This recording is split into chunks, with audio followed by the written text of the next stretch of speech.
tayo ngayon sa San Miguel National High School kasi po, pag-usapan namin ang mga naging experience namin sa birthday celebration.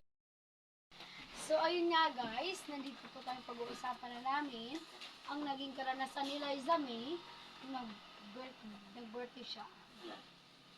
Ang pinakamagandang kaarawan na naranasan ko noong nagsampo ako dahil maraming handa at nandun ang pamilya. Sana all, maraming pagkain. Ikaw rin Rian, naging masaya ka ba rin sa karaman mo? Oo naman, kasi noong nagwalo ako, konti lang naman ang aming pagkain. Ngunit, palagi ako nagdarasal sa Panginoon. Ang ganda naman. Ikaw naman, Gian, naging masaya ka ba? Konti, kasi wala akong pagkain. Pero naging masaya naman ako, kasi kasama ko parati ang aking pamilya at ligtas kami parati. Sana all. Ikaw naman dyan, Melvin.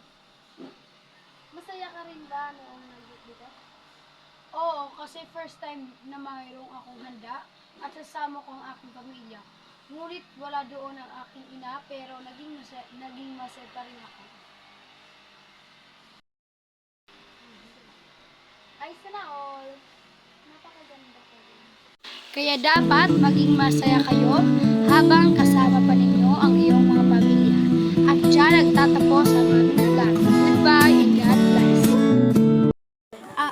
I-share namin yung nag-experience namin sa naaluhan kami sa Tsipon. Kala mo na Maria din. Maria, ganita ako ng nanay ko dahil hindi ako nagsaing.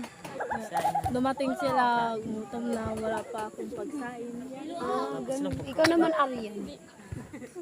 Ano daw yun? Ay, kita ka din. Aluhan na nga, sayang man. Sige, experience na aluhan na ito.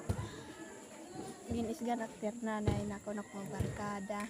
To, tatay akin. Kaulain. Anak ko man na, ito na aluhan aksan. Binaldiyo tas sa pagkakuan ko nga, nanay nga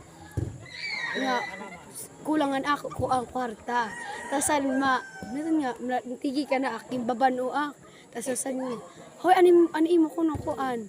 Ani mo ko no kwarta, kulang pa ko no, balik ko nga di. Tas ito na aluhan. Ilisoy.